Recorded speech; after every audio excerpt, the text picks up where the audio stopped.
from Wish TV and the All Indiana Podcast Network, this is the Business, Equity, and Opportunities Podcast with Scott Sander.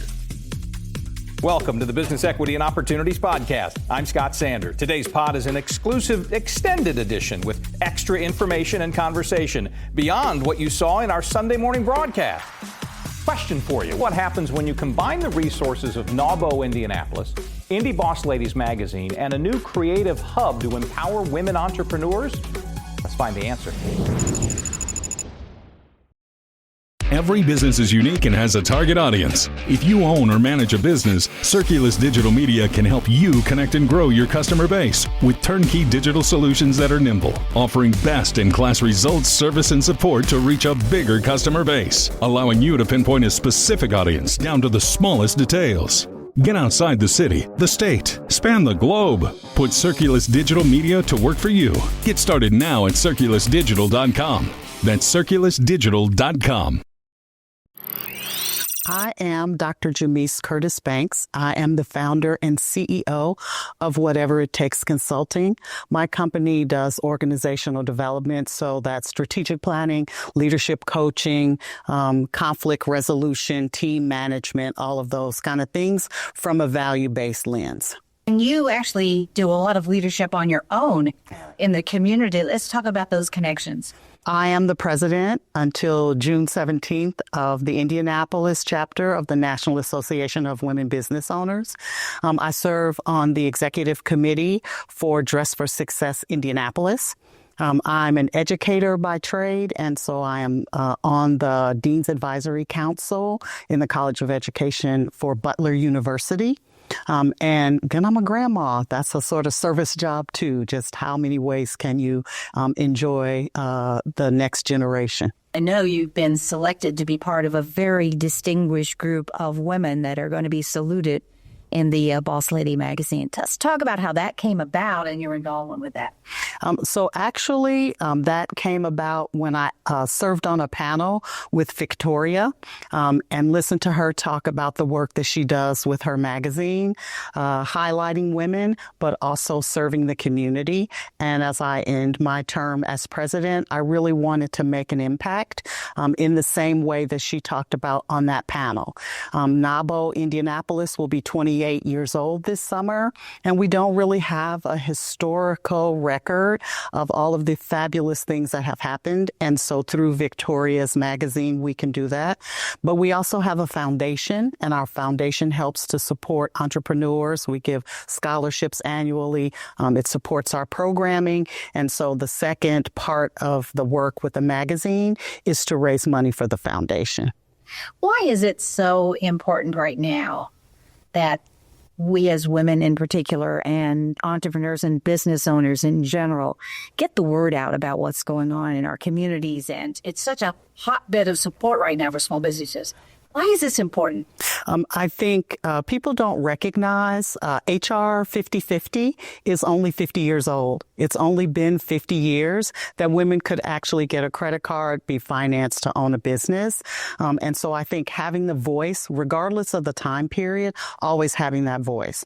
As women continue to grow businesses, start businesses, we support the economy in amazing ways that, again, also are not known, right? And so making sure that always we are speaking with that voice to give opportunity to the next generation coming, to women who are in transition, that we can all feel empowered to do those things we love. Because most female entrepreneurs are doing something they love. They started doing it because it's something they love. So empowering women to be able to dream and do those things that they love. And we reached out to our past presidents, amazing women like Billy Dragoo, Anne Hathaway, Carol Curran, Tammy Butler, who have served in the community, who have grown their businesses, who mentor and reach out and ask them to share their story. Going back to that, how do we empower people to live their dream? We also have a huge amount of programming that we do, and my mantra for my administration has been lift up, show up, speak up. And so we sought out women and programs that we've done that fit in each of those areas. So we have some really amazing stories to tell. I am not a business person by trade. I never thought I'm an educator by trade. I never thought I would own a business. When I decided to do that, there were so many women who opened up doors for me, who mentored me, who directed me. And that is so essential, especially when you are just getting started, when you want to push for revenue and you may mission drift, right? It's important to have a village. That's one of the things when I do trainings that I talk with women about is how do you build a village around you? Because no one can do everything, but you can find someone that does everything that you need. And NAWBO is the kind of community where those women exist. So whether it's helping you with finances, helping you find a lawyer, helping you build a business plan, they're just amazing opportunities to collaborate, mentor, direct, and all I ask when I do those things with people is that you pay it forward. If each of us reaches out to someone else, then we will all grow in that ability to be effective and successful in our businesses. Let's turn the clock back a little bit to what your journey was from the beginning to that entrepreneurial spirit and passion that is there. What was the start of that?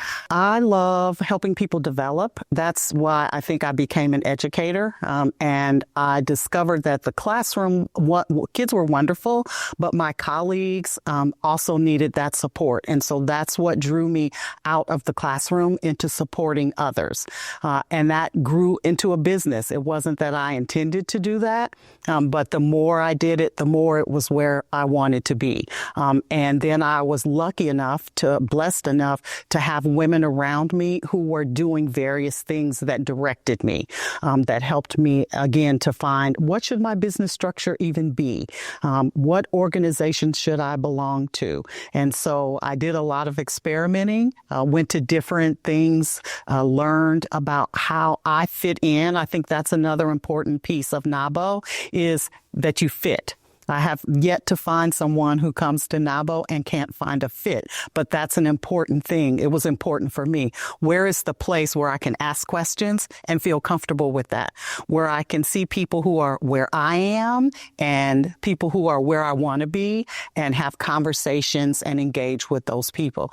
So it's been that journey. Now I'm at the place where I think I said I'm a grandma. And so now I'm looking at what's next. And it's really important to me that I help other women who felt like I felt when I started, like, really, can I do this? What does it mean to do this?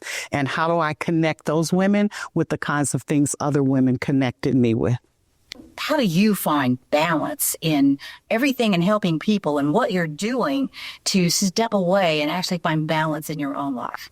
I think that was one of the big challenges of entrepreneurship, especially when you're a solo.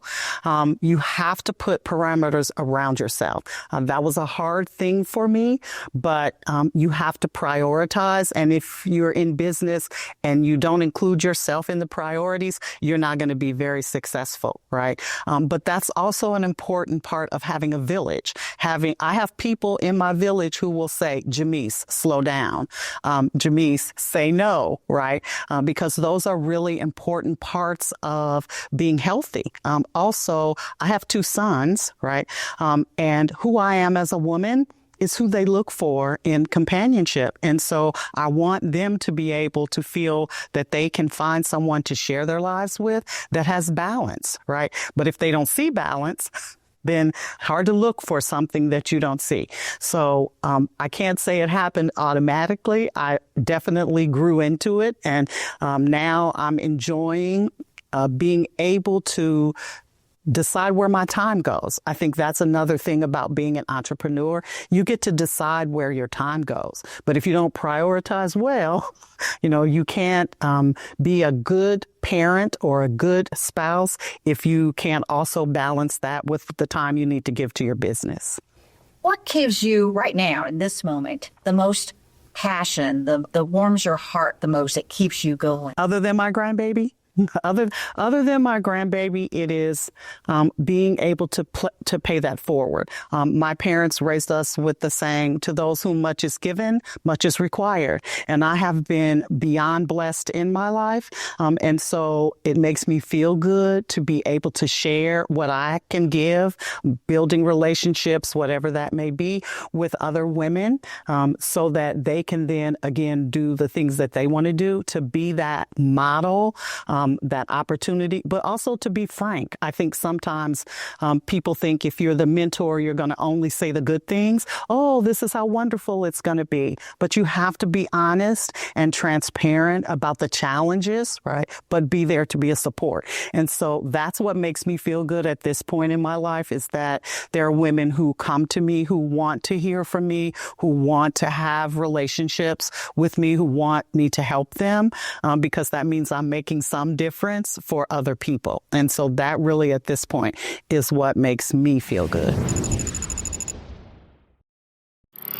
Our thanks again to all the contributors who joined us for this episode of the Business Equity and Opportunities podcast. We hope you found it enlightening, useful, and inspiring. You'll find more information about the show on our website, beoshow.com. You can watch Business Equity and Opportunities Sunday mornings at 10 on Wish TV, or live stream it through wishtv.com. Each week we provide 7 full segments with topics ranging from how to get started and how to access capital to the day-to-day running of your business and questions about accounting and bookkeeping. We feature business news and trends and always share a success story from one of our contributors. Join us next time for more insights into the world of small business. Be sure to sign up for our Business Equity and Opportunities newsletter to get even more valuable, up-to-date information. And if you have any questions or you'd like to be part of our show, please email us. The address is beo@wishtv.com. We'd love to hear from you. I'm Scott Sander. Thanks for listening. Watch the Business Equity and Opportunity Show on Wish TV and access all of our content and share it on demand anytime at beoshow.com. You can find more podcasts from Wish TV on the All Indiana Podcast Network at allindianapodcastnetwork.com.